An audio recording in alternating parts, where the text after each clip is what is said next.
천지와 우주 만물을 창조하신 살아계신 하나님 아버지 너무나 감사드립니다. 저희를 구원해 주시고 또 이 땅에서도 저희와 늘 동행하시며 저희에게 주님의 영광을 위해서 살 수 있는 기회를 주시고 또 그 기회를 잘 살릴 수 있도록 또 여러 가지 방편에서 또 주님께서 도와주심에 감사드립니다. 우리가 살아가는 동안 여러 가지 어렵고 힘든 시험을 만날 때 구원해 주신 하나님의 사랑을 생각해 보며 우리 아버지 하나님을 의지할 수 있도록 주님 우리의 믿음을 강하게 해주시기를 간절히 간구드립니다. 세상에 여러 가지 유혹과 시련이 있을 때 우리를 사랑하시고 구원해 주신 주님을 방패로 삼고 또 우리의 피할 바위와 성으로 삼을 수 있도록 도와주시기를 또한 간절히 간구드립니다.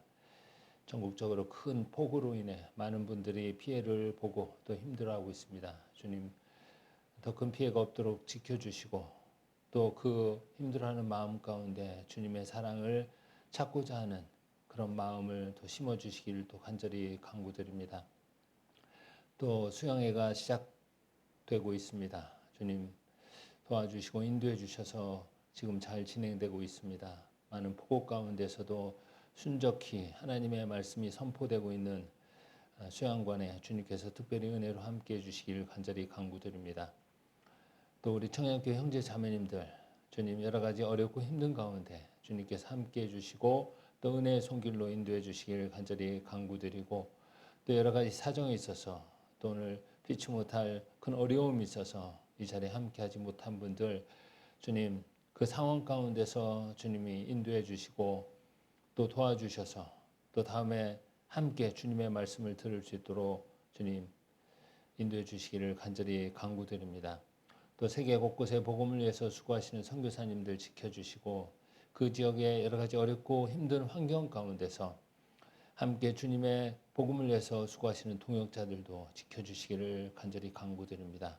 오늘 말씀이 전파되는 이 시종을 주님께 의탁드립니다. 주님께서 함께 해주시고 인도해 주셔서 주님의 성령의 감동하심으로 하나님의 말씀을 온전히 깨닫고 또 그 말씀에 이끌리는 삶을 살아갈 수 있도록 도와주시기를 간절히 간구드립니다. 이 모든 것 저희를 죄에서 구원해 주신 우리 주 예수 그리스도 이름으로 기도드렸습니다. 아멘. 예, 오늘 같이 배울 말씀은요. 마태복음 11장 44절에서요 50절인데 마태복음 11장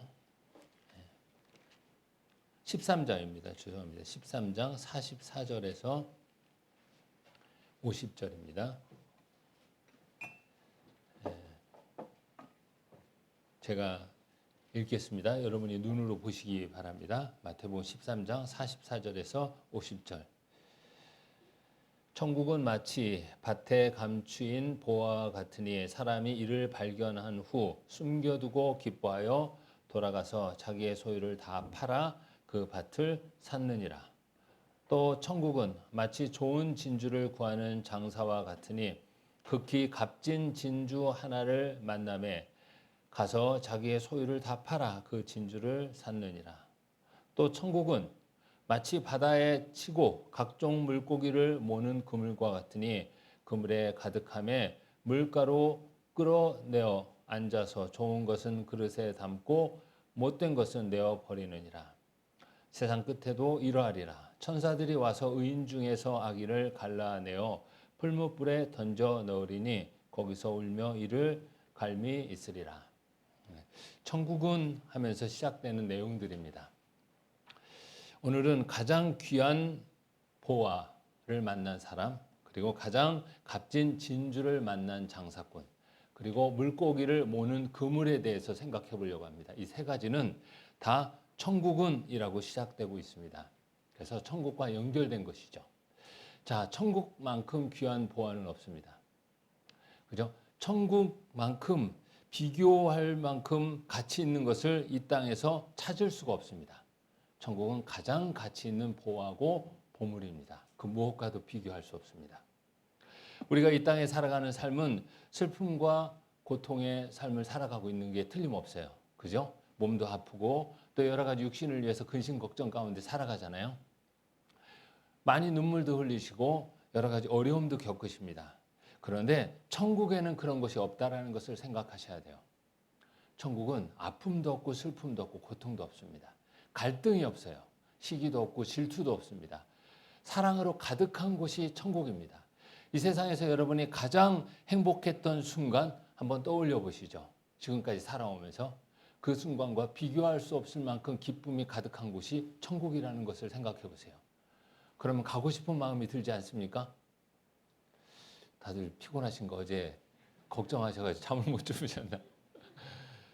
자, 천국이 그렇다 하면 그런 천국에 가고 싶은 마음이 당연히 들 겁니다. 특별히 어린아이 같이 순수한 마음을 가진 사람들은 더욱 그럴 겁니다. 어린아이들을 앉혀놓고요, 좋은 것을 막 얘기해 줘봐요. 그럼 그 어린아이는 그것을 듣고 뭐라고 얘기하는지 아십니까? 그곳에 데려가 주세요. 가고 싶어요. 이렇게 얘기합니다. 어린아이들은 너무나 순수하기 때문에 조금 위험한 일을 겪기도 하죠. 못된 사람이 맛있는 거 사줄 테니까 같이 가자면 따라갑니다. 왜? 그것에 대한 소망이 있고 강구하는 마음, 갖고 싶은 마음이 있기 때문에 그렇죠. 오늘 여러분들이 어린아이 같은 마음, 더욱더 어린아이 같은 마음이 돼서 천국에 대해서 생각을 해봤으면 좋겠습니다. 자, 이 마태복음 13장 44절부터 50절에 이제 세 가지 비유로 이야기하고 있습니다. 자, 가장 귀한 보화를 만난 사람, 그리고 좋은 진주를 구하는 장사꾼, 그리고 많은 물고기를 모는 그물. 이것은 무엇을 뜻하는가? 이거 다 이 세 가지는요, 이 세상에서 무엇과 비교할 수 없는 가장 가치 있는 보화를 이야기하고 있습니다. 왜 그런지 한번 생각해 볼 겁니다.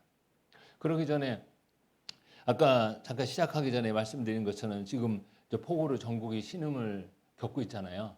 청양에도 비가 많이 내렸어요. 시간당 아마 20mm 이상 내린 것 같고 강수량으로 지금 전국에서 1위를 했더라고요. 547. 그죠? 그래서 여러분들도 피해를 많이 보셨을 거라고 생각이 듭니다. 또 잘 수습되기를 기도하고 있고요.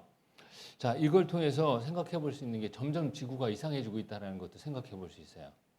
우리가 사는 이 지구가 점점 이상해져요. 20년 전과 아마 50년 전과 비교하면요, 아마 놀랄 겁니다. 우리 한반도의 기후가 아열대성 기후로 바뀌는 거예요. 그래서 갑자기 막 폭우가 쏟아지죠. 마치 우기 때 막 비가 막 쏟아져서 스콜이라는 그런 것처럼 비가 막 갑자기 쏟아지는 거예요. 그리고 멈췄다가 또 쏟아져요. 집중호우가 쏟아지는 겁니다. 자, 올해가 이랬다면 내년은 어떨까요? 내년은 좀 좋아질까요? 그렇지 않아요. 사람들의 욕심으로 말미암아요. 일단 그 과학이라는 걸 통해서요, 이제 공해, 환경 오염이 심해지고요, 지구는 점점 더워지고 있습니다. 이 더워지는 지구를 식힐 수 있는 방법이 없어요. 불가능합니다. 이미 늦었다라고 해요. 어떤 대책으로도 더워지는 지구를 식힐 수가 없어요. 그런데 사람들은 막무가내입니다. 지금 잠깐 잘 살기 위해서요, 미래를 마치 생각지 않는 것 같아요. 그래서 막 개발합니다. 지구는 점점 더워지고 있습니다. 예수님이 말씀하신 것처럼 마지막 때에 나타날 징조들이 우리가 사는 이 시대에 다 이루어지고 있습니다. 그래서 최근에 비가 막 쏟아지는 것도 우리가 그런 현상 가운데 하나로 받아들일 수 있어요. 그죠? 농사 짓는 분들은 더욱더 심각하게 생각할 겁니다. 최근에 내린 폭우로 많은 이재민이 생겼죠. 이재민이 많이 생겼습니다. 산사태가 일어나고 또 많은 사람의 목숨이 또 잃어졌습니다. 자, 여러분, 폭우가 와서 막 집이 물에 잠기고 있습니다. 그럼 여러분들, 이제 물이 집에 막 들어와서 잠기고 있으면 가장 귀한 것부터 구하겠죠. 그죠? 생각 안 해보셨습니까? 생각해 보셔야 돼요. 어제 비 많이 내렸잖아요. 집에 막 물이 들어와서 잠기기 시작하면 가장 귀한 것부터 구합니다. 가장 귀한 게 뭘까요? 가장 귀한 밭에 있는 보화와 가장 값진 진주, 그리고 바다에 많은 물고기를 모으는 그물에 대해서 이야기하면서 가장 귀하다라고 얘기했어요. 만약에 여러분 집에 물이 막 들어닥치면 가장 귀한 것부터 구할 건데 가장 귀한 게 뭐죠? 자기 목숨이잖아요. 그죠? 가족의 목숨. 그죠? 가족들부터 막 안전한 곳으로 대피시켜야 되죠. 구해야죠. 그리고 자기 생명. 그 다음에 뭐 있을까요? 혹시 금두컵이 있습니까? 금, 현금, 막 그런 거 막 구하겠죠. 그 다음에 뭐 어떤 계약서 같은 것도 구하고 막 그럴 겁니다. 가장 가치 있는 것부터 구할 겁니다. 그죠? 그런데 이 지구는 어때요? 얼마 남지 않았습니다. 이런 지구 가운데서 가장 귀하게 여기고 우리가 중요시 여겨야 될 것이 무엇인가 한번 생각을 해봐야 됩니다. 엉뚱한 데 마음을 두면 안 돼요. 그 세금을 안 내는 사람들 때문에 이제 탈세하는 사람들 때문에 국세청이 세무조사를 해서 강제로 재산을 압류하는 경우가 있어요. 그죠? 그때 막 강제로 그 집을 막 열고 막 들어가죠.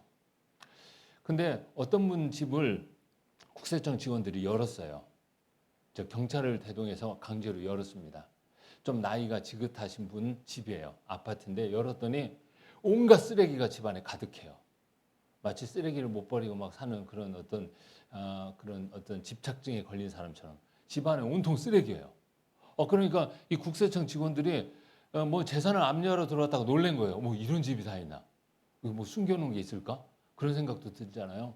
막 앉아 있는 사람은 나가라고 소리치는 거예요. 그런데 막 그 쓰레기들 틈에서 국세청 직원들은 뭔가를 찾아내기 시작합니다. 막 돈다발을 찾아내기 시작했어요. 막 돈다발, 막 보석, 막 그런 걸 막 찾아냈습니다. 그런 게 쓰레기들 속에 막 숨겨져 있어요. 막 찾아내서 이제 계산을 하고 그것을 압류합니다. 근데 그분을 보면서 그 많은 재산을 그 쓰레기 더미 속에 숨겨놓고 쓰레기와 함께 살고 있어요. 참 안타깝죠. 그 돈을 숨겨놓고 그 돈을 나중에 정말 어떻게 가치 있게 쓸까 그거 생각하지 않고 그러고 있는 모습을 보면서 참 안타깝게 생각했습니다. 그분은 그 돈을 자기보다 더 귀하게 여기는 것 같아요. 그 재산을 자기의 삶보다 더 중요하게 여기는 것 같아요. 어리석지 않습니까? 자, 여러분은 무엇을 가장 중요하게 여기실 겁니까? 이 지구는 낡아지고 있습니다. 히브리서 1장 12절을 보겠습니다. 히브리서 1장 12절.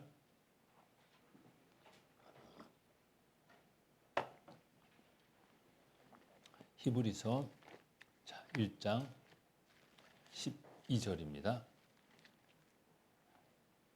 같이 읽겠습니다. 의복처럼 갈아입을 것이요 그것들이 옷과 같이 변할 것이니 주는 여전하여 연대가 다함이 없으리라 하였으나. 자, 의복처럼 옷과 같이 변하고 낡아지는 것은 뭐냐? 이 지구라는 겁니다. 이 땅이에요. 10절에 또 주여 태초에 주께서 땅에 기초를 두셨으며 하늘도 주의 손으로 지으신 바라. 땅과 하늘도 다 낡아진다라고 말씀하셨어요. 낡아지고 있습니다. 우리가 그걸 보고 있습니다. 예수님께서도 처처에 지진과 기근과 온역이 있겠고 또 무서운 일과 하늘로서 큰 징조들이 있으리라. 제자들의 답변에 그렇게 대답해 줬어요. 제자들이 질문했거든요. 주님의 임하심과 세상 끝에는 무슨 징조가 있습니까? 우리가 지금 겪고 있는 징조들 주님이 답변해 주신 내용이고 히브리서 1장 12절에 기록된 것처럼 지구가 낡아졌어요. 계속 낡아지고 있습니다. 뜨거워져요. 지구가 자정 능력을 상실한 겁니다. 그렇기 때문에 이 지구 가운데서 우리는 이제 무엇을 생각해야 됩니까? 주님이 오실 날이 가깝다라는 걸 생각해야 돼요. 주님이 오실 날이 가까워요.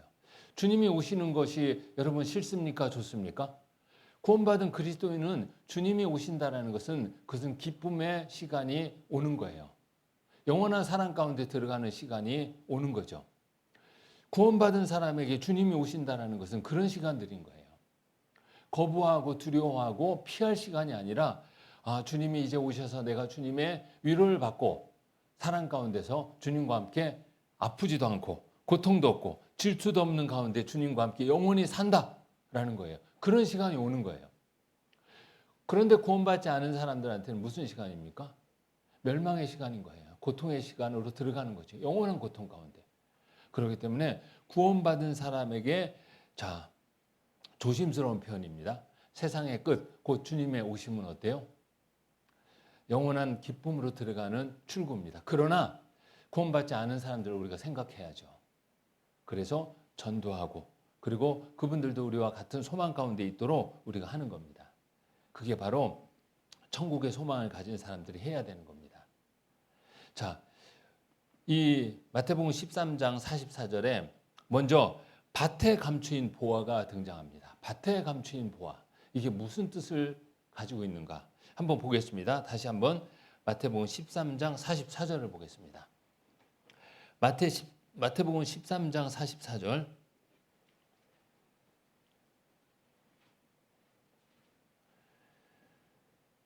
같이 읽겠습니다.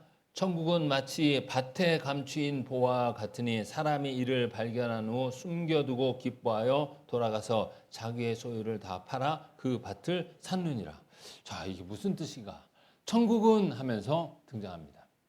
하나님의 사랑을 깨닫고 구원받고 영원한 천국 가운데 사는 내용을 이야기하는데 밭에 감추인 보화.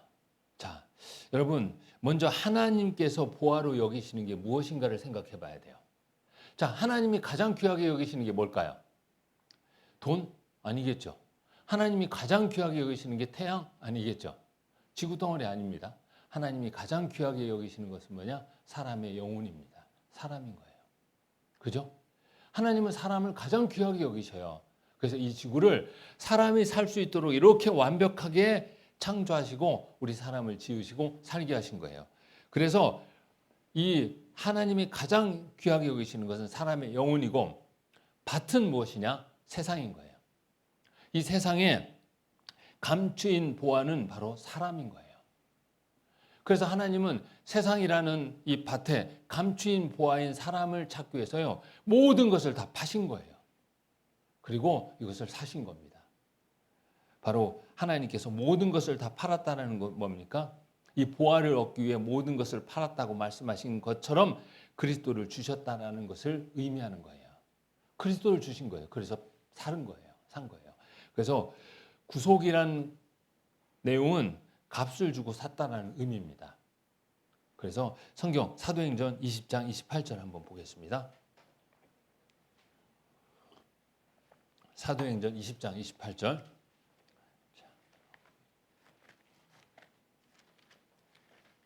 20장 28절입니다.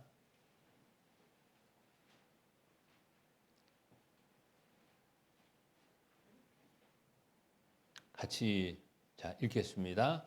너희는 자기를 위하여 또는 온 양떼를 위하여 삼가라. 성령이 저들 가운데 너희로 감독자를 삼고 하나님이 자기 피로 사신 교회를 치게 하셨느니라.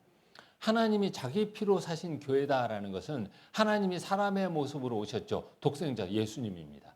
예수님이 십자가에 죽으셔서 피 흘리셔가지고 이 세상을 샀다라는 건 뭡니까? 세상의 모든 사람들의 죄를 예수님이 십자가에 피 흘려서 다 사해 주셨다는 거예요. 그것을 뜻하는 겁니다. 그래서 하나님은 가장 값진 것, 자기의 모든 것을 통해서 이 세상에 감추인 보화인 우리를 샀다라는 것을 이야기하고 있어요. 바로 우리 죄를 용서해 줬다는 겁니다. 그래서 고린도전서 7장 23절도 보겠습니다. 중요하니까 고린도전서 7장 23절.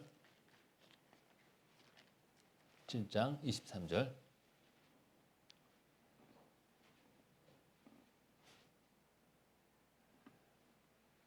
자, 같이 읽겠습니다. 너희는 값으로 사신 것이니 사람들의 종이 되지 말라. 너희는 이라고 했습니다. 우리를 값으로 샀다라고 했어요. 어떤 값이죠? 피값인 거예요. 우리 죄값을 예수님이 십자가에 피 흘려서 우리 죄를 다 용서해 주신 거예요. 우리가 태어날 때부터 또는 알지 못하는 상태에서 또는 짓고 잊어버린 죄, 우리가 본능적으로 마음속에서부터 가졌던 악한 죄들, 그 모든 우리의 죄, 세상의 모든 죄를 예수님이 피를 흘려서 그 죄값을 다 갚아줬다는 겁니다. 그래서 예수님이 값으로 사신 것이니 바로 피값으로 우리의 죄를 다 용서해 주신 거예요. 우리가 이걸 알아야 돼요. 교회를 다니면서 예수님이 왜 십자가에 죽었는지 잘 몰라요. 아는데 확실히 몰라요. 또는 그것이 마음에 믿어지지 않아요. 이게 문제예요. 여러분, 예수님의 십자가의 죽음은 하나님이 이 세상의 보화인 사람들을 사기 위해서 자신의 모든 것을 다 판 거랑 똑같아요. 그래서 예수님 십자가에 피 흘려서 돌아가셨잖아요. 그죠? 예수님 왜 십자가에 피 흘려서 돌아가셨습니까? 여러분 확실히 아시고 믿어야 돼요. 우리의 모든 죄 때문에 십자가에서 죽으신 거예요. 우리가 그 죄를 용서받지 못하면 그 죄값을 우리가 치르기 위해서 지옥에 가야 되기 때문에 그렇죠. 요한복음 3장 16절 보겠습니다. 자, 요한복음 3장 16절.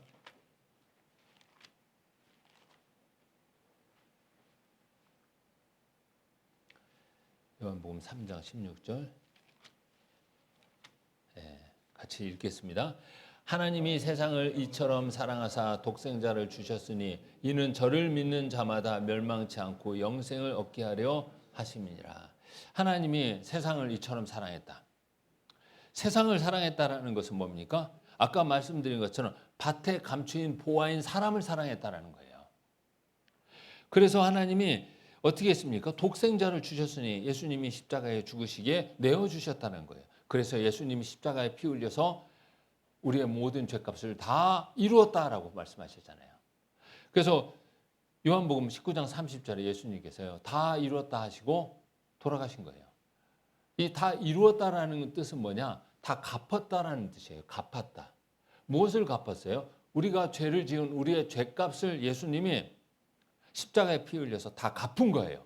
그러니까 우리는 갚을 죄값이 하나도 없어요. 하나님이 다 갚아주셨습니다. 우리를 귀하게 여기시고 사랑하셔서. 그래서 우리가 구원을 받은 겁니다. 우리를 하나님이 사신 거예요.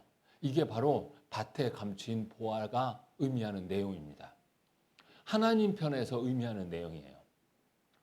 그렇다면 이제 사람은 어떻게 해야 될까요?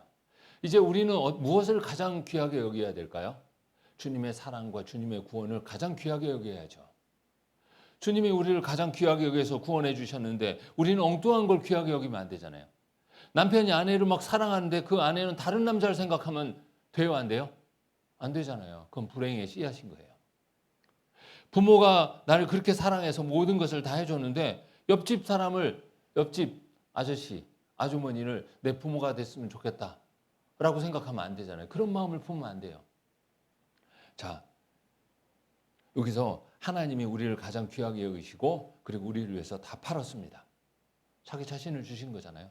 그럼 우리도 그것을 가장 귀하게 여겨야 됩니다. 우리도 구원을 가장 귀하게 여겨야 돼요. 그래서 제가 여러분이 가장 귀하게 여기는 건 무엇입니까? 라는 질문을 드리고 싶어요. 여러분이 가장 귀하게 여기는 건 무엇입니까? 여러분의 마음의 보화는 무엇입니까? 바로 그것은 구원이어야 돼요. 먼저. 구원이 가장 큰 선물이기 때문에 그래요. 성경 같이 보겠습니다. 에베소서 2장 8절입니다. 에베소서 2장 8절.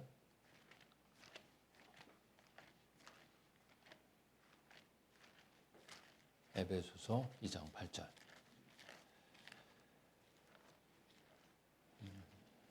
같이 2장 8절 같이 읽겠습니다. 너희가 그 은혜를 인하여 믿음으로 말미암아 구원을 얻었나니 이것이 너희에게서 난 것이 아니요 하나님의 선물이라.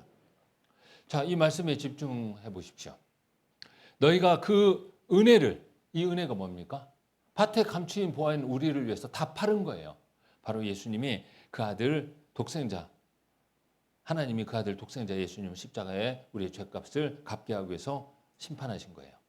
예수님 십자가에 돌아가신 그 피, 흘리신 피가 은혜인 거예요. 그 은혜를 믿음으로 말미암아 믿었어요. 믿음으로 말미암아 구원을 얻었나니, 아, 예수님이 나의 죄값을 다 사해 주셨구나라는 것을 믿고 나니까 이제 심판받을 죄가 없어지는 거예요. 그래서 구원을 받은 거예요. 지옥 갈 사람인 저는 지옥 가지 않게 되는 게 구원이잖아요. 그 모든 죄값을 예수님이 십자가에서 피 흘려서 다 갚아주신 겁니다. 이게 하나님의 선물입니다. 선물이에요. 누구의 선물이요? 하나님의 선물. 끝나고 제가 여러분한테 선물 하나씩 드리겠습니다 하면은 졸다가도 눈이 떠지겠죠. 무슨 선물인지 모르지만 선물은 받는 건 기분이 좋죠. 근데 누군가가 주냐, 누가 주냐에 따라 달라요. 그죠?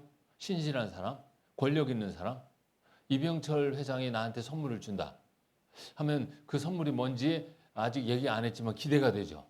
이병철이 주는 선물인데, 죄송합니다. 고인을 이렇게 막 불러서. 자, 이재용 회장님이 나한테 선물을 준다. 선물 내용을 안 들었어도 기대감이 넘쳐요. 밤에 잠을 못 잘 수도 있어요. 내일 나를 찾아와서 선물을 준대 도대체. 그분이 주는 선물은 얼마나 비싼 걸까? 이런 생각이 들지 않겠습니까? 그런데 하나님의 선물에 비교할 수 있겠습니까? 하나님이 주신 선물은 구원인 거예요. 우리가 천국 가서 하나님의 자녀로 살아가는 겁니다. 이게 바로 하나님이 주신 선물입니다. 여러분, 구원을 받았다는 것은 이렇게 생각하실 수 있습니다. 천국의 시민권을 얻은 거예요. 자, 하나님의 백성이 된 거죠. 천국 갈 수 있게 된 거예요. 이 땅에 이렇게 살지만 이제 조금 있으면 천국 가서 천국 시민으로서 살아간다. 얼마나 기대가 됩니까? 자, 세상에서는 미국 시민권을 얻기 위해서도 애를 쓰잖아요. 요즘도 그런지 모르겠어요. 그죠? 한때는 미국에서 태어나면 미국 시민권을 얻는 것 때문에 임산부들이 비행기 타고 막 미국에 가요. 배는 이만큼 불러서. 미국에 가서 어떻게 해요? 미국에서 애를 낳으려고. 미국은 속지주의라고 해서 미국 땅에서 태어나면 시민권을 줘요. 우리나라는 그렇지 않아요. 우리나라는 속인주의라고 해서 한국 사람이야지만 시민권을 주는 거예요. 그러니까 미국 땅에서 태어나려고 얼마나 애를 썼어요. 그죠? 아무나 그렇게 못해요. 배 이렇게 부르는 상태에서 비행기 타고 미국에 가서 며칠을 보내거나 몇 달을 보내면서 애를 낳을 수 있다. 언제 얼마든지 경제적인 여유가 있어야 되잖아요. 경제적인 여유가 있는 사람만 그렇게 합니다. 근데 경제적인 여유가 있는 사람도 미국의 시민권을 얻고 싶어 했어요. 지금도 그런지 모르지만 옛날에 그랬습니다. 그런데 그 미국 시민권이 가져다 주는 그런 혜택은 천국 시민권을 가지고 있는 사람이 얻는 혜택과 비교할 수 없습니다. 성경 같이 보겠습니다. 빌립보서 3장.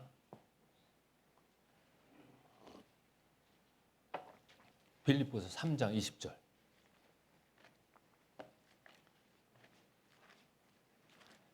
빌립보서 3장 20절입니다. 그래서 21절 제가 읽겠습니다. 오직 우리의 시민권은 하늘에 있는지라 거기로서 구원하는 자 곧 주 예수 그리스도를 기다리노니 그가 만물을 자기에게 복종케 하실 수 있는 자의 역사로 우리의 낮은 몸을 자기 영광의 몸의 형체와 같이 변케 하시리라. 자, 오직 우리의 시민권은 어디에 있다고요?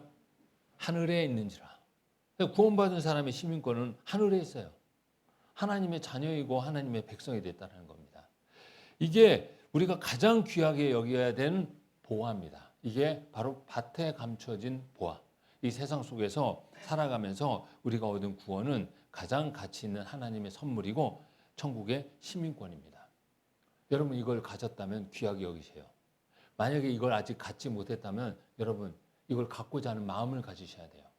여러분 천국 갈 수 있습니까? 여러분 모든 죄를 다 용서받으셨습니까? 여러분이 깊이 생각하셔야 돼요. 구원만큼 중요한 게 없습니다. 구원은 사랑이기 때문에 그래요.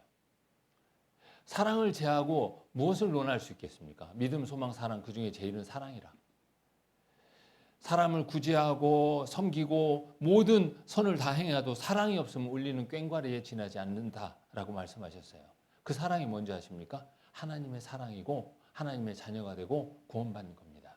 그만큼 가치 있는 보화는 이 세상에 없기 때문에 그렇습니다. 여러분, 이제 여러분들은 밭에 감추인 보화, 하나님이 우리를 위해서 베풀어 주신 사랑을 가장 귀하게 여기셔야 돼요. 그리고 두 번째. 자, 두 번째는 뭐죠? 가장 값진 진주를 만난 장사꾼을 이야기하고 있습니다. 성경 같이 보겠습니다. 자, 이제 장사에 대해서 이야기를 하는데요. 사업에 대해서 이야기를 하고 있는 거죠. 마태복음 13장 46절입니다. 마태복음 13장 46절, 45절, 46절을요. 45절, 46절을 같이 읽겠습니다. 또 천국은 마치 좋은 진주를 구하는 장사와 같으니 극히 값진 진주 하나를 만남에 가서 자기의 소유를 다 팔아 그 진주를 샀느니라. 자, 또 천국은 하면서요. 좋은 진주를 구하는 장사와 같다라고 했습니다. 이 장사는 뭐냐면 사업하는 사람, 장사꾼 하면 좀 성경을 배우면서 장사꾼 얘기를 하려면 좀 거부감이 느껴지지만 이 장사, 사업하는 것을 이야기하고 있습니다. 자, 장사에 관한 이야기가 등장하잖아요. 자, 사업을 하고 이익을 가장 많이 남기는 사람이 훌륭한 사업가입니다. 그죠? 자, 어떤 물건을 팔고 가장 귀한 것을 사서 가장 가치를 많이 남기는 것이 가장 성공한 거래죠. 그래서 이 장사에서 거래를 잘해야 하는 것은 이제 많은 것을 남기는 거잖아요.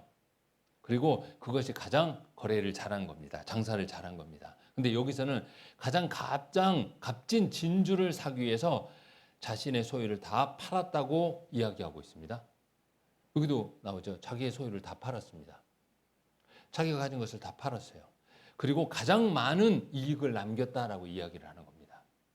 그럼 이건 도대체 무슨 내용인가? 자, 우리 구원받은 그리스도인은 이제 무엇을 내주고 무엇을 얻어야 되는가 생각해 봐야 됩니다.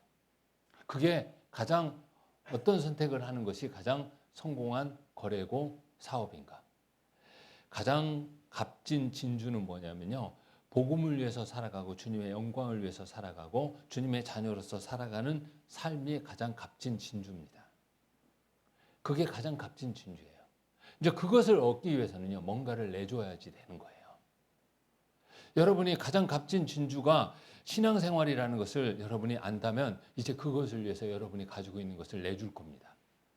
근데 신앙생활의 가장 값진 진주인지 아직 잘 이해가 안 가거나 조금의 의심이 있다면 여러분이 가지고 있는 것을 다 내놓고 그것을 사기는 어때요? 머뭇거리게 될 거예요.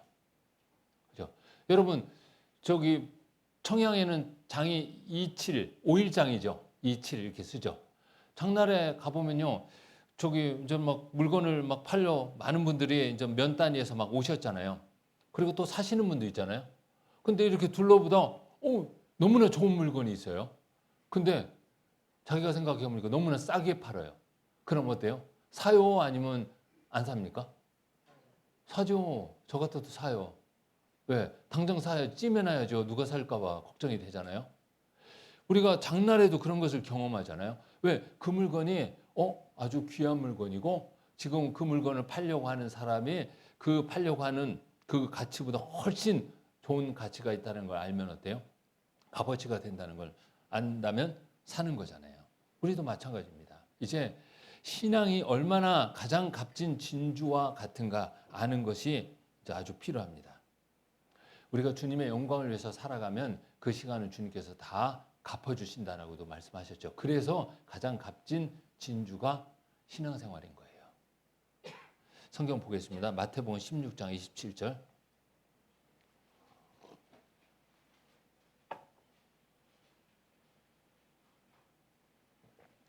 마태복음 16장 27절입니다.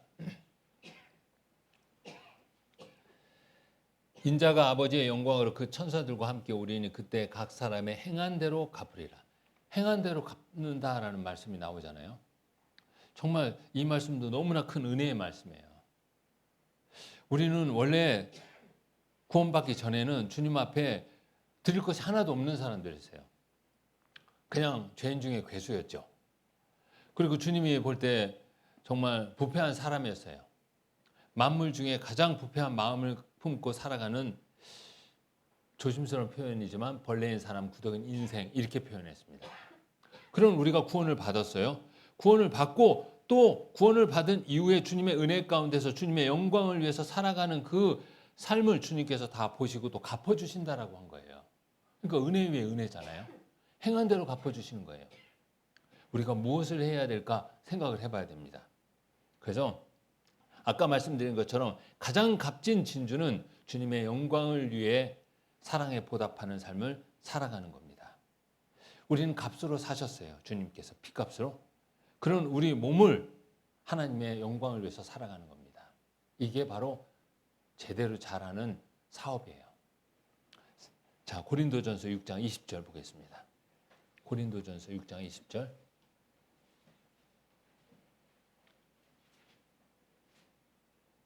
(6장 20절) 같이 읽겠습니다. 값으로 산 것이 되었으니 그런즉 너희 몸으로 하나님께 영광을 돌리라. 이렇게 표현하잖아요. 값으로 산 것이 되었어요. 주님이 피 흘려서 우리를 구원해 주셨습니다. 이제 구원받은 우리가 어떻게 해야 됩니까? 너희 몸으로 하나님께 영광을 돌리라. 그런 삶을 살아가는 겁니다. 이게 가장 값진 진주를 만난 장사가 자기의 모든 소유를 들어서 그것을 사는 거랑 똑같아요. 그러면 하나님께서 어때요? 기쁨으로 갚아주시는 거예요. 이 땅에서도. 그리고 주님 앞에 갔을 때 하나님이 영광으로 또 상급으로 갚아주시는 겁니다. 그래서 성경에 보면요, 달란트 비유가 나와요. 달란트 비유. 이제 이 달란트 비유를 통해서 우리가 또 생각해 볼 수 있습니다. 성경 마태복음 25장을 한번 보겠습니다. 마태복음 25장. 자, 25장 14절에서 15절을 한번 보겠습니다.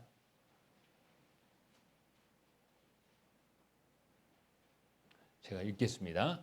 또 어떤 사람이 타국에 갈제 그 종들을 불러 자기 소유를 맡김과 같으니 각각 그 재능대로 하나에게는 금 5달란트를, 하나에게는 2달란트를, 하나에게는 1달란트를 주고 떠났더니. 여러분, 자, 타국으로 어떤 사람이 가면서요, 그 종들한테 소유를 맡겼어요. 근데 여기서 달란트가 뭐냐면 이제 화폐의 단위도 되지만, 자, 여기서 달란트는 재능으로 생각해도 됩니다. 탤런트, 재능을. 탤런트, 달란트가 탤런트에서 나온 거예요. 그러니까 재능인 거예요. 근데 하나님이 모든 사람들한테 다 재능을 주셨어요. 재능이 없는 사람 없습니다. 그러나 재능의 차이는 있어요. 어떤 사람은 더 많은 재능을 가지고 있어요. 다양한 재능을. 마치 5달란트를 받은 거랑 같게.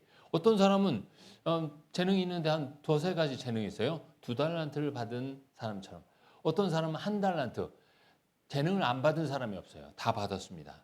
그리고 또 이 성경에서 보면 이제 1달란트를 주고 떠났더라. 이제 달란트를 다 주고 떠났습니다. 그럼 나중에 와서 어떻게 회개하는 거예요. 계산을 해보는 거예요. 준 달란트를 얼마나 잘 활용했는가, 얼마나 잘 사용해서 얼마를 남겼는가를 계산하는 거예요. 이게 25장 19절에 통해서 생각해 볼 수 있습니다. 25장 19절 같이 읽겠습니다. 오랜 후에 그 종들이 주인이 돌아와 저희와 회개할세. 계산하는 겁니다. 계산해서 남긴 것만큼 어떻게 해요?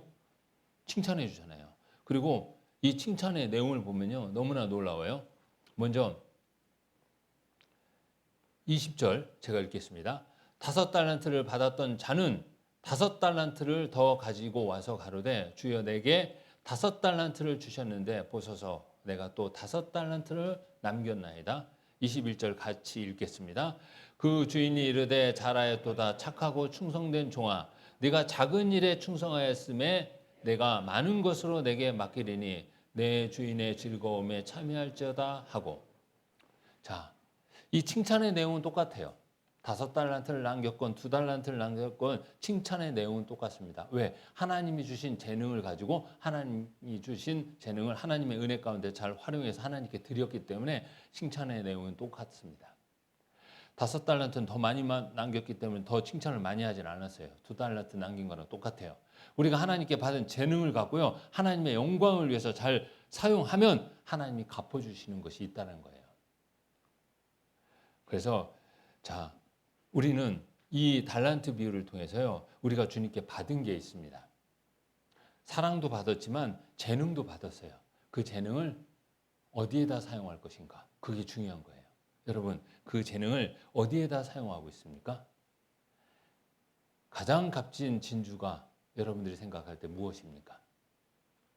그것을 가장 값진 진주, 주님의 영광을 위해서 살아가는 신앙이라고 생각한다면 여러분이 주님께 받은 달란트를 그것을 얻기 위해서 사용할 것입니다. 그게 가장 많이 남긴 거예요. 이 칭찬의 내용을 보면요, 작은 일에 충성하였으니 이렇게 얘기합니다. 왜 작은 일에 충성했다라고 표현을 할까? 좀 묵상을 해보니까요, 하나님이 갚아주시는 거에 비하면 작은 거예요. 천국에서 하나님이 우리에게 갚아주시는 것을 비교해보면 아주 우리가 주님께 드린 것은 작은 겁니다. 어차피 주님께서 주신 거거든요. 여러분이 가진 재능은 하나님이 주신 겁니다. 왜? 하나님이 나를 지으셨기 때문에 그렇죠. 키 큰 것이 재능입니까? 그럴 수도 있죠. 높이 있는 것을 쉽게, 어떤 분은 힘들잖아요. 사다리 갖다 놓고 2번 일해야 되는데 한 번에 할 수 있잖아요. 그죠? 재능이잖아요. 그래서 가끔 키 큰 것이 유리할 때도 있죠. 그러나 키 큰 것은 뭡니까? 아, 부모님이 나를 크게 만들었다. 물론 좋은 유전자를 갖고 나왔지만 하나님이 그렇게 해주신 거예요. 또 키가 작은 거에서도 유리할 때 있죠. 떨어진 물건을 줍는데 신속하잖아요. 빨리. 그죠? 별로 재능 같지 않게 여겨주십니까? 그죠? 자, 그것도 하나님이 주신 거예요. 모든 사람이 갖고 있는 재능은 다 하나님이 주셨다는 걸 기억하셔야 돼요. 목소리가 좋고 노래를 잘합니까? 하나님이 주신 재능이죠. 그걸 어디에다 활용하십니까? 찬양하는 데 활용하면요. 가장 값진 진주를 사는데 그것을 쓰는 거예요. 우리가 사용한 것은 작은 거지만 하나님이 어때요? 큰 것으로 갚아주기 때문에 작은 일에 충성했다라고 말씀하고 계십니다. 하나님이 갚아주시는 거에 비교하면 작은 거예요. 여러분, 이제 뭐를 어떻게 거래할 것인가 한번 생각을 해봤으면 좋겠어요. 자, 낮아지시면요. 돼요. 여러분이 낮아지시고 섬길 때 어때요? 낮아지는 행동과 섬기는 행동을 할 때 형제 자매를 어때요? 세워줄 수 있어요. 그러면 하나님께서 기뻐하셔요. 그때 하나님이 갚아주시는 것이 있다는 걸 생각하셔요. 낮아지고 섬기는 건 작은 거예요. 근데 하나님이 갚아주시는 건 큰 거라는 것을 생각하셔요. 내가 낮아지고 섬겨서 어떤 형제 자매들의 마음을 위로해주고 그리고 교제 가운데 더 붙을 수 있도록 해준다면 얼마나 큰 것으로 하나님께 받은 것입니까? 그래서 성경에서는요. 낮아져라. 하나님이 어때요? 높이신다라는 말씀을 해주신 거예요. 그러니까 낮아짐을 통해서 어때요? 높음이라는 것을 하나님께 받을 수 있는 거예요. 얼마나 가치 있는 거예요. 이게 진짜 장사를 잘하는 거예요. 근데 어리석을 때는요. 우리가 자꾸 높아지려고 해요. 그런데 하나님 앞에 가서는 어때요? 받을 것이 없게 돼버리는 거예요. 성경 같이 보겠습니다. 마태복음 23장 11절에서 12절.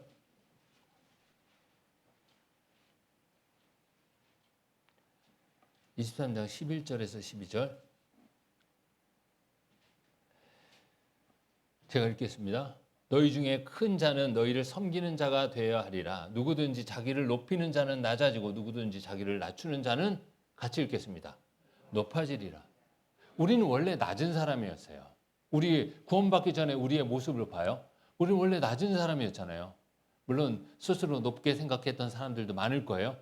그런데 하나님의 말씀을 통해서 우리 자신의 삶을 비춰보니까 우리 각자의 삶을 비춰보니까 어때요? 우리는 낮은 사람이었어요. 얼마나 낮았습니까? 비참했습니다. 세상에 썩어질 것이 전부인 것처럼 생각하고 그것을 위해서만 살아왔던 사람들이에요. 그런 우리를 주님이 이제 구원이라는 걸 통해서 높이신 거예요. 근데 이제 우리가 신앙생활을 통해서요, 낮아지는 자세로 형제자매를 섬기면 주님이 높이신다라고 했어요. 이게 얼마나 성공하는 거래입니까? 여러분 낮아지세요. 주님이 높이실 겁니다. 마태복음 10장 42절 한번 보겠습니다. 그 내용을 또 이렇게 설명하고 있어요. 마태복음 10장 42절.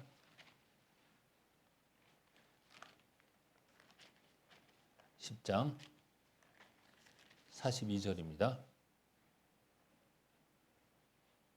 같이 읽겠습니다.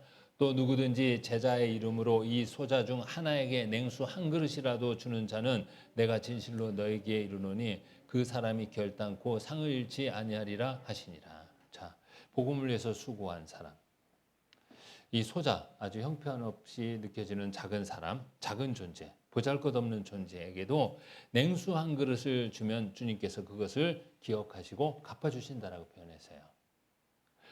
복음을 위해서 수고하시는 형제 자매님들, 내가 볼 때는 세상적으로는 좀 낮은 위치에 있을 수 있어요. 그러나 내가 낮아져서 그 형제 자매를 섬기고 함께하면요, 주님이 높이시는 거예요. 갚아주시는 겁니다. 그래서 여러분, 낮아지는 것으로 값진 진주를 사는 것이 진짜 성공한 장사예요. 안 그렇겠습니까? 낮아지는 것으로 값진 진주를 사세요. 값진 진주가 뭡니까? 주님께서 높이신다라고 말씀하신 거예요. 또 하나 있어요. 여러분의 시간은 사라지는 거예요. 그죠? 이 사라질 시간으로 여러분 무엇을 남길 겁니까? 가장 값진 진주처럼 영원한 시간으로 바꿔보세요. 사라지는 시간을 어떻게 영원한 시간으로 바꿀 수 있을까? 구원받은 그리스도인들만 가능해요. 여러분에게 주어진 시간을요, 바로 복음을 위해서, 형제 자매를 세워주는 일을 위해서, 또 교회를 위해서 어렵고 힘든 사람을 도와주는 일을 위해서 교제하는 시간에 말씀을 듣는 시간으로 쓰면 그게 영원한 시간으로 붙드는 겁니다. 그게 시간을 붙드는 거예요. 24시간 하루 주어진 시간을 붙들 수는 없습니다. 그러나 우리가 유일하게 붙들 수 있는 것은 구원받은 그리스도인이 그 시간을 주님의 영광을 위해서 사용할 때 그렇게 할 수 있다는 겁니다. 우리가 그것을 한번 생각을 해봤으면 좋겠어요. 여러분의 시간, 가장 값진 진주와 같은 것, 하나님의 영광을 위해서 사용하십시오. 그럼 가장 값진 진주를 사는 사람과 동일해요. 가장 값진 진주, 신앙이 얼마나 중요한가 계속 이야기하고 있잖아요. 우리는 말씀을 통해서 계속 듣고 있어요. 로마서 14장, 그래서 이런 말씀도 하고 계시죠. 로마서 14장 5절에서 6절입니다. 로마서 14장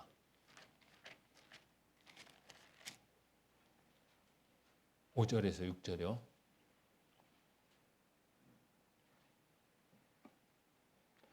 같이 읽겠습니다.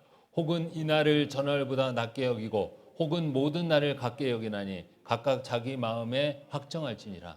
나를 중히 여기는 자도 주를 위하여 중히 여기고 먹는 자도 주를 위하여 먹으니 이는 하나님께 감사하며 먹지 않는 자도 주를 위하여 먹지 아니하며 하나님께 감사하느니라.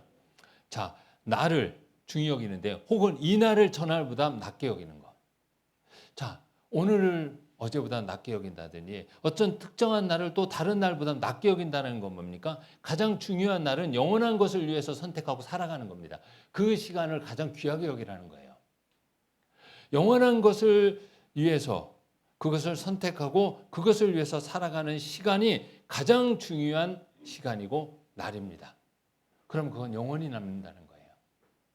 우리는 이 말씀을 통해서 생각해 볼 수 있습니다. 6절에 주를 위해서 시간을 쓸 때 그 시간은 가장 중요한 날입니다.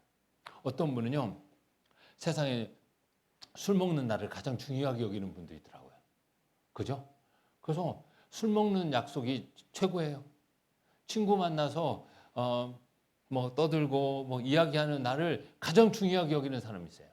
어떤 사람은 물론 이것도 중요하지 않다는 거 아니지만 돈 버는 날을 가장 중요하게 여기는 경우도 있어요. 근데 여러분은 어떻게 생각해야 됩니까? 어떤 날이 가장 중요한 겁니까? 주님의 영광을 위해서요, 사랑을 실천하고 살아가는 그 날이 가장 중요한 날입니다. 여러분의 시간을 그것을 위해서 쓰면요, 가장 값진 진주를 사는 장사와 같아요. 우리는 그렇게 해야 됩니다. 그러면 사라질 시간을 붙들어 놓는 거랑 똑같아요. 하나님이 그렇게 해주십니다. 다니엘 12장 3절에 보면요, 특히 전도를 위해서 시간을 써서 한 영혼을 구원하면요, 그것에 대해서 하나님이 이렇게 여기신다라고 말씀하고 계십니다. 다니엘서 12장 3절입니다. 다니엘서 구약 성경에 있습니다. 신약 성경에서 찾는 분 없죠? 예, 다니엘 12장 3절.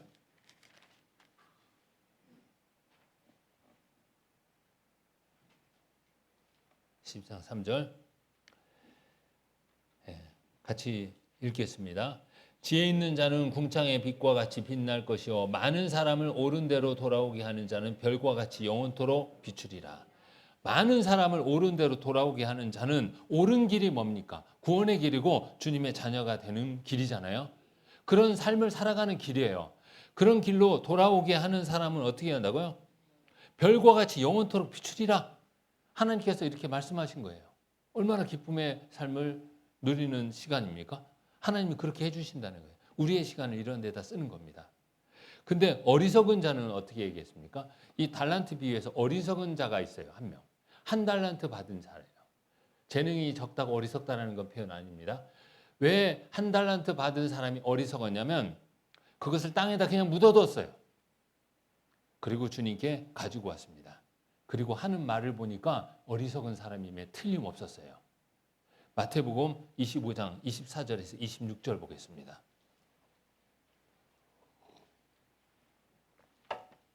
마태복음 25장 24절에서 26절이요.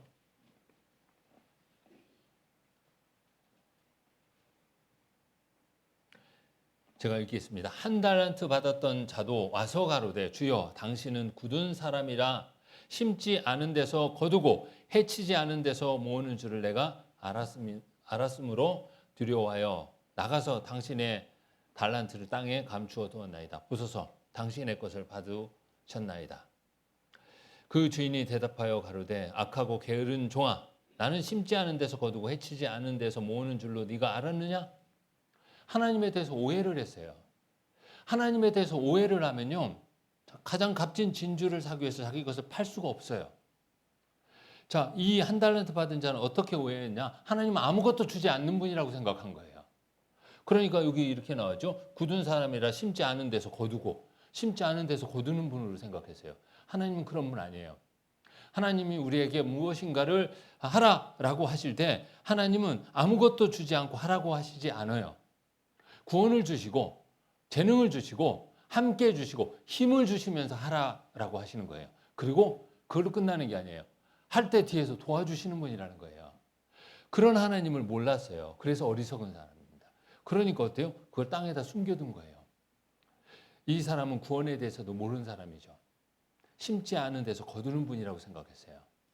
주님은요, 십자가에서 죽으셨잖아요. 십자가에서 죽으셔서 다 이루었다라고 했어요.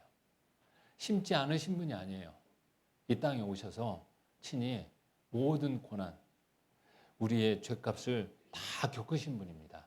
그리고 다 이루었다라고 하신 분이에요. 그리고 내가 너를 샀다라고 하신 분입니다. 그 하나님이세요. 심지 않은 데서 거두시는 분이 아니라는 거예요. 우리에게 이미 주신 은혜가 너무나 많아요. 우리가 그 하나님을 알면 어떻게 해요? 이제 하나님의 영광을 위해서 우리의 시간을 그리고 우리의 재능을 쓸 수 있는 거예요. 근데 이 한 달란트 받은 사람은 그것을 몰랐어요. 구원을 못 받은 거예요. 하나님의 사랑을 모른 거예요. 그러니까 그것을 어디다 뒀습니까? 땅에다 파묻었어요. 땅은 뭡니까? 세상인 거예요. 하나님의 사랑을 깨닫지 못하고 하나님의 사랑 가운데 있지 않으면 자기의 재능을 온전히 땅에다만 쏟아놔요. 땅에 그것을 두고 땅에 있는 것이 제일인 것처럼 생각하면서 살아간다는 거예요. 바로 육신을 위해서만 살아가는 거죠. 그런 사람이 어리석은 겁니다. 남은 것이 하나도 없어요. 우리는요, 이 달란트 비유를 통해서도 무엇을 남겨야 되는가 생각해 볼 수 있습니다. 그리고 우리가 가지고 있는 것을 가지고 무엇을 사야 되는가? 우리는 현명한 거래를 해야 돼요. 선택을 해야 됩니다. 자, 이 세상에서 가장 실패한 거래를 한 사람이 누굴까요? 성경의 인물 중에. 아주 미치는 장사를 한 사람 한 명 있어요. 누굴까요? 웅성웅성 거렸는데 누굴까요? 에서입니다. 에서. 에서만큼 실패한 거래를 한 사람 없어요. 에서는 장사꾼으로 빵점입니다. 에서는 어떻게 하냐면 팥죽 한 그릇에 장자의 명분을 팔았어요. 팥죽 한 그릇에. 바꿔서는 안 될 것을 바꾼 거예요. 성경 같이 한번 보겠습니다. 창세기 25장 32절에서 33절.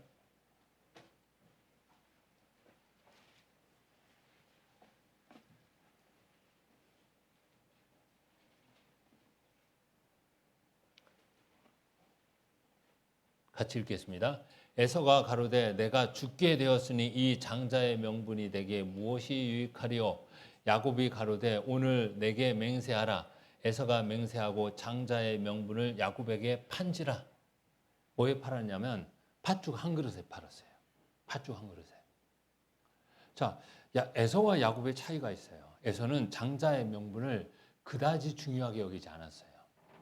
그러니까 배고프니까 어때든지 팥죽 한 그릇 먹는데 그 장자의 명분이라는 것을 내걸기도 하는 사람이에요. 그래서 팥죽 한 그릇 먹었어요. 반면 야곱은요. 가장 중요하게 여기는 게 뭐냐면 장자의 명분이었어요. 그걸 가장 중요하게 여겼어요. 그러니까 그 명분을 얻기 위해서 장자의 명분을 얻기 위해서요. 깊이 생각하고 어떻게 하면 저 장자의 명분을 얻을 수 있을까 고민하고 계획을 하는 사람이었어요. 차이점이 뭐예요? 장자의 명분을 중요시 여기냐 그렇지 않느냐예요. 그래서 야곱은요 계속 생각하다가 형이 사냥하고 돌아올 때 저 길목에 있었던 거예요. 형이 이제 배고프면 형이 배고프고 막 성격이 아마 급했던 것 같아요. 내가 이 팥죽을 팔아야지. 팥죽을 줄 때 장자의 명분을 내걸어야지. 이런 계획을 다 했어요. 아주 계획이 있는 사람이에요. 그래서 그렇게 했던 겁니다. 그랬더니 이 에서가 어때요? 장자의 명분을 팔아버렸어요. 그래가지고 장자의 명분, 장자가 얻을 수 있는 그 유익과 그 큰 혜택이 누구에게 돌아갔습니까? 야곱에게로 가버린 거예요. 자, 여기서 중요한 내용이 있죠. 여러분, 과연 팥죽 한 그릇에 장자의 명분을 팔 수 있을까요? 팔 수는 없죠. 근데 왜 이렇게 넘어가는 줄 아십니까? 마음의 상태였어요. 마음의 상태. 에서의 마음은 어땠어요? 장자의 명분을 경홀히 여겼다라고 했어요. 가치를 없게 여겼다라는 거예요. 반면 야곱은 장자의 명분을 가장 중요하게 여겼다는 거예요. 여기에 차이점이 있는 거예요. 성경 같이 보겠습니다. 31절이요. 창세기 25장 31절입니다. 창세기 25장 31절. 같이 읽겠습니다. 창세기 25장 34절. 34절. 자, 같이 읽겠습니다. 야곱이 떡과 팥죽을 에서에게 주매 에서가 먹으며 마시고 일어나서 갔으니 에서가 장자의 명분을 경홀히 여김이었더라. 경홀히 여겼어요. 그 마음의 생각이 어떠하면 그 이유도 그러하다. 에서는 마음속에서부터 하나님의 그 은혜와 축복을 가볍게 여겼던 겁니다. 그래서 이런 선택을 했어요. 여러분은 어떠세요? 여러분 마음속에서 하나님의 축복과 하나님의 은혜와 하나님의 영광을 위해서 살아가는 것을 가볍게 여깁니까? 중요하게 여깁니까? 가볍게 여기면 그 가볍게 여기는 행동이 나타나요.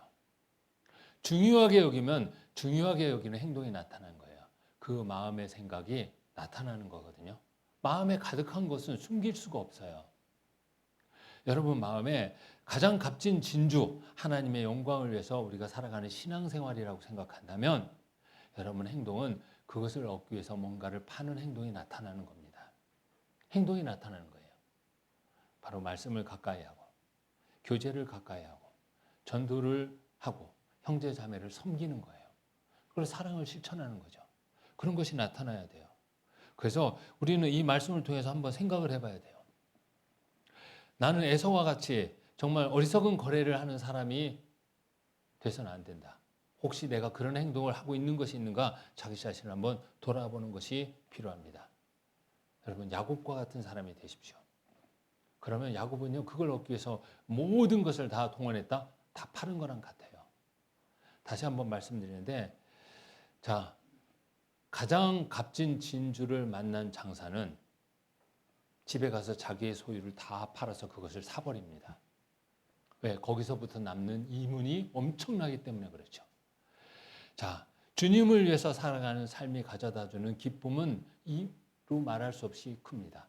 여러분이 그걸 안다면 여러분도 여러분의 소유를 다 가지고 와서 그것을 얻기 위해서 애쓸 겁니다. 시간과 달란트와 여러분의 모든 것들을.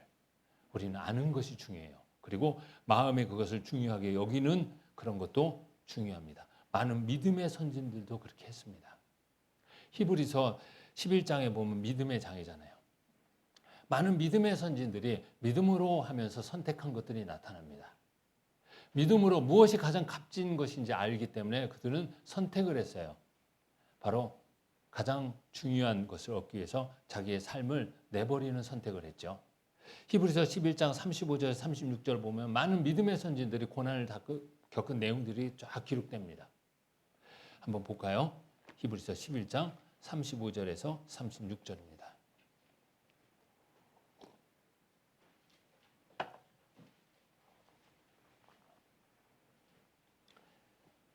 히브리서 11장 35절에서 36절이요. 같이 읽겠습니다. 여자들은 자기의 죽은 자를 부활로 받기도 하며 또 어떤 이들은 더 좋은 부활을 얻고자 하여 악행을 받되 구차히 면치 아니하였으며 또 어떤 이들은 희롱과 채찍질 뿐 아니라 결박과 옥에 갇히는 시험도 받았으며 자 이런 여러 가지 고난을 받았어요. 악형을 받았습니다. 그리고 채찍질도 당하고 결박당하고 옥에 갇히기도 했습니다. 이런 것을 선택했습니다. 왜? 복음을 위해서 이렇게 살았기 때문에 이런 것을 겪은 거거든요. 왜 그랬을까요? 바로 복음을 위해서 살면서 받는 고난은 그냥 고난으로 끝나는 게 아니라 하나님이 주시는 선물이기 때문에 그래요. 주님 앞에 가면 엄청난 걸로 바뀌는 거예요. 고난이라는 포장지로 포장된 보물과도 같아요. 겉을 볼 때는 고난으로 보여요. 왜? 고난이라는 포장지로 포장되어 있으니까. 그러나 뜯어보니까 그 안에는 엄청난 것이 있는 거예요. 이것을 아는 겁니다. 그래서 자기의 인생을 가지고 인생을 주고 그것을 산 겁니다. 여러분, 이제 성경에서 거래를 가장 잘한 사람 한 명을 생각한다면 누굴까요? 거래를 제일 잘못한 사람이 누구죠? 에서죠. 에서죠. 자, 거래를 가장 잘한 사람은 누굴까요? 야곱도 있죠. 또 야곱도 있습니다. 또 모세도 있어요. 모세는 어떤 거래를 했냐면요. 바로의 공주의 아들이라는 신분을 하나님의 백성으로 고난받는 거랑 바꿨어요. 그러니까 어떻게 그걸 바꿀 수 있을까? 바꿨어요. 왜? 하나님의 백성으로 고난받는 삶이 가져다주는 가치가 얼마나 큰가를 알았기 때문에 그래요. 그래서 바로의 공주의 아들이라는 이 세상에서의 안락한 삶을 어때요? 버렸습니다. 바꾼 거예요. 가장 성공한 거래죠. 가장 좋은 것을 사기 위해서 자기 것을 파는 겁니다. 성경 히브리서를 한번 보겠습니다. 히브리서 11장, 히브리서 11장을 보면요.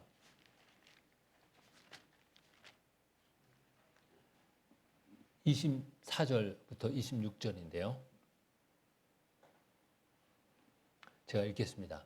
믿음으로 모세는 장성하여 바로의 공주의 아들이라 칭함을 거절하고 도리어 하나님의 백성과 함께 고난받기를 잠시 죄악의 낙을 누리는 것보다 더 좋아하고, 같이 읽겠습니다.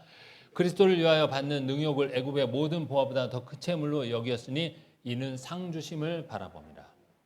상 주심을 바라봅니다. 가장 값진 진주라는 걸 아는 거예요. 그래서 버린 겁니다. 우리도 알면 그렇게 할 수 있어요. 그래서 우리도요, 가장 값진 진주를 보고 우리의 소유를 다 파는 그런 정말 성공한 장사꾼이라고 하면 좀 그러겠네요. 그런 선택을 하는 사람이 됐으면 좋겠습니다. 그게 바로 천국에서 얻을 수 있는 기쁨과 연결돼 있기 때문에 그렇습니다. 자, 이제 바다에 많은 물고기, 각종 물고기를 모는 그물에 대해서 한번 생각해 보겠습니다. 성경 다시 마태복음 13장을 보겠습니다. 13장 47절에서 49절.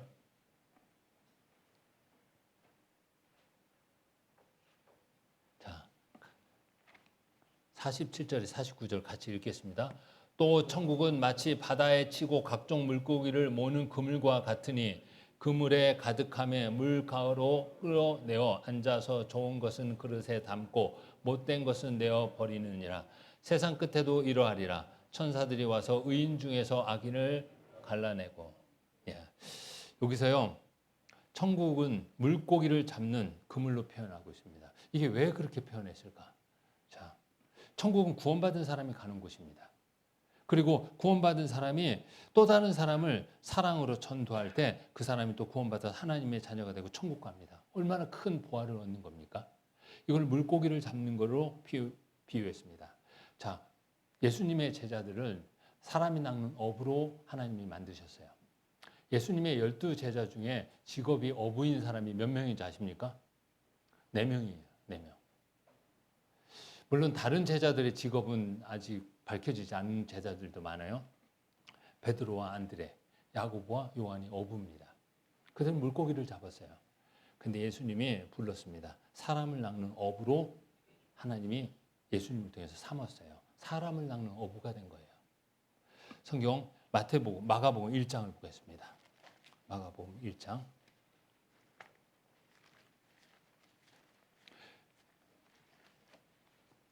1장 16절에서 17절입니다. 같이 읽겠습니다. 갈릴리 해변으로 지나가시다가 시몬과 그 형제 안드레가 바다에 그물 던지는 것을 보시니 저희는 어부라. 예수께서 가라사대 나를 따라오너라. 내가 너희로 사람을 낚는 어부가 되게 하리라 하시니, 사람을 낚는 어부가 됐다라는 겁니다. 이 사람을 낚는 어부라는 건 뭡니까? 바로 이 세상이라는 바다에서 사람들을 하나님께로 인도하는 일을 하는 거예요. 물고기를 사람으로 표현하자면 하나님께로 인도하는 거죠. 이제 하나님께 드리는 역할을 하는 거죠. 그래서 사람을 낚는 어부 이렇게 표현했습니다. 우리도 마찬가지예요. 우리도 구원을 받았습니다. 우리도 이 세상이라는 바다에서요, 정말 괴로운 인생 가운데 사는 사람들을 하나님께로 인도하는 어부가 되는 거예요. 이건 어때요? 천국과 관계된 거예요. 이게 가장 중요한 일이라는 거예요. 가장 가치 있는 일이라는 거예요. 그래서 이제 세상에서 가장 가치 있는 일은 무엇입니까? 라고 했을 때 사람을 낚는 어부의 일이라는 겁니다. 여러분 이걸 중요하게 여기셔야 돼요. 이제 여러분은 다 어부예요. 물론 청양에는 농부가 많죠. 예, 어부는 없죠. 근데 이제 우리는 사람을 낚는 어부다라는 겁니다. 잠언 24장 11절에 너는 사망으로 끌려가는 자를 건져주며 살육을 당하게 된 자를 구원하지 아니치 말라. 구원받지 않은 사람은 죽어가는 거잖아요. 하나님을 알지 못하고 지옥으로 가고 있는 거예요. 이 땅에서 살아가는 삶도 힘들고 어려워요. 그런 삶 가운데서 또 죄를 짓고 또 하나님의 심판 가운데 섰다가 지옥으로 가게 되는 거잖아요. 그런 사람을 어떻게 하라고 했습니까? 살려주라라고 하는 겁니다. 건져내라. 우리가 해야 될 일이에요. 사람을 낚는 어부입니다. 어부는 어떻게 해야 됩니까? 부지런해야 돼요. 어부는 늦게 일어나서 한 9시쯤에 아침 먹고 그리고 12시쯤에 고기 잡으러 가면 한 마리도 못 잡아요. 그죠? 어부는 새벽같이 나가야 돼요. 그래서 어부는 부지런합니다. 어부는 그물도 잘 준비해야 되고 부지런하게 새벽에 일어나서 갑니다. 어부는 아무 데나 가서 그물을 치면 안 돼요. 자기가 잡고자 하는 물고기들이 살리는 길이 있어요. 물고기에 대해서 잘 알아야 돼요. 그리고 그 길에 가서 그물을 쳐야 됩니다. 그리고 그 그물을 쳐서 건져내는 겁니다. 이게 어부입니다. 제 장인어른이 어부였어요. 지금은 안 하시죠. 또 혼자 배를 몰고 고기를 잡으셨어요. 아침 일찍 나가요. 그리고 그 쉴 때마다 그물을 만져야 해요. 그물코를 잘 엮어야 돼요. 안 그러면 고기가 빠져나가니까. 그게 어부가 해야 되는 일들입니다. 우리도 마찬가지입니다. 부지런해야 돼요. 어부기 때문에. 사람을 낚는 어부기 때문에. 그리고 우리가 전도해야 되는 전도 대상자들에 대해서 잘 알아야 돼요. 막무가내로 전도하면 안 되는 거예요. 그죠? 바다의 고기들도 그 길이 있잖아요. 많이 몰려 사는 곳이 돼요. 수심이 깊은 데 있거나 또 찬 바다에 사는 물고기들이 있고 막 그럽니다. 물고기들을 보면서 물고기들에 대해서 잘 알아야지 그물을 제때 잘 쳐서 잘 잡는 것처럼 우리도 우리가 전도해야 되는 사람들에 대해서 잘 알아야 됩니다. 눈높이를 맞춰야 돼요. 그래야지 우리가 지혜롭게 전도할 수 있습니다. 그리고 그물을 손질하듯 우리는 전도를 위해서 꼼꼼히 준비하는 사람이 돼야 됩니다. 그 우리가 해야 될 일이에요. 이게 다 가장 값진 겁니다. 천국과 관계된 거. 그래서 우리는 그물을 치고 많이 잡는 겁니다. 그러면 골라내시는 분은 누구예요? 주님이 골라내셔요. 좋은 것과 못된 것을. 우리가 잡으면서 그물을 치면서 걷기 전에 우리가 할 필요는 없습니다. 우리는요 모든 사람에게 복음을 전해야 돼요. 모든 장소에서 복음을 전해야 돼요. 우리는 선별해서는 안 돼요. 우리는 모든 사람들에게 하나님 모든 사람이 구원을 받기를 원한다라고 말씀하시니까 전도해야 됩니다. 그리고 그들이 정말 복음의 메시지를 정확히 알고 있는가 확인해 볼 필요는 있어요. 그리고 복음의 메시지, 그리스도의 영원한 속죄에 대한 내용을 잘 알고 있다면 우리는 이제 그분을 형제로 맞이하고 자매로 맞이하고 우리는 그분과 함께 같이 복음을 위해서 살아가는 겁니다. 그런데 또 최종적으로 걸으시는 분은 주님이에요. 주님이 나중에 골라내실 겁니다. 그 중에 어때요? 의인 중에 악인이 나오잖아요. 의인 중에 악인이 나오는 거예요. 그래서 걸러내셔요. 걸러내셔야 돼요. 풀무불에 들어가는 어두운 곳에 들어가서 이를 갈고 있게 되는 곳입니다. 이건 주님이 할 일입니다. 우리가 할 일은 뭐예요? 복음을 전하는 겁니다. 세상 끝에도 이러하리라. 천사들이 와서 의인 중에서 악인을 갈라내어. 이렇게 말씀하셨잖아요. 자, 여러분 가장 귀한 거에 대해서 우리가 생각해 봤죠? 네. 별로 관심 없어요? 가장 귀한 게 다른 거예요? 이거 무엇이 가장 귀한 건지 여러분 잘 알아야 됩니다. 밭에 감추인 보화입니다. 값진 진주예요. 바다에 물고기를 모는 그물입니다. 그게 가장 귀한 것들입니다. 그런데 그런 것들을 여러분 귀하게 여기시고 그런 것들을 위해서 여러분이 살아가는 그리스도인이 됐으면 좋겠습니다. 어제 피곤하시고 힘드실 건데 밤에 밤잠을 설치신 분도 있었을 건데 잘 들어주셔서 감사합니다. 같이 기도하겠습니다.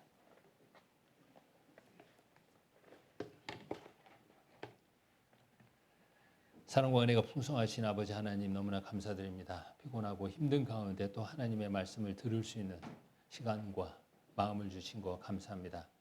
또 우리가 말씀을 들을 때 성령께서 함께해 주셔서 하나님의 말씀을 각 사람의 마음판에 새겨주시고 또 그 말씀에 순종하고 이끌리는 삶을 순종하여 이끌리는 삶을 살기에 도와주시기를 간절히 간구드립니다. 우리가 무엇이 가장 귀한가를 알고 또 그것을 위해서 살아가는 그리스도인이 되게 도와주시옵소서. 사랑만큼 귀한 것은 없습니다. 우리가 사랑을 위해서 살아가는 그런 사람이 되게 도와주시옵소서.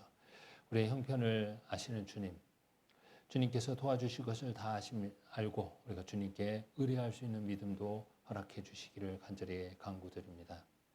오늘 오신 분들 한 분도 빠짐없이 모두 주님의 은혜 가운데서 살다 함께 주님 앞에 갈 수 있도록 그 신앙과 생활을 주님 붙들어 주시길 간절히 간구드리며 이 모든 것 저희를 주의 성원해 주신 우리 주 예수 그리스도 이름으로 기도드렸습니다. 아멘.